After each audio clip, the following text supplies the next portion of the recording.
A teacher in Fort Worth is waiting to hear whether she'll lose her job after tweeting something about President Trump, asking him to round up illegal students.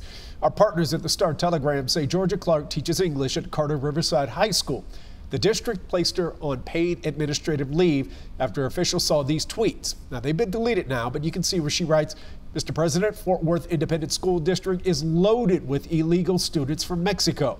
Another tweet says, "Anything you can do to remove the illegals from Fort Worth would be greatly appreciated." Clark says she thought she was sending private messages, and the school board is going to review her case tonight.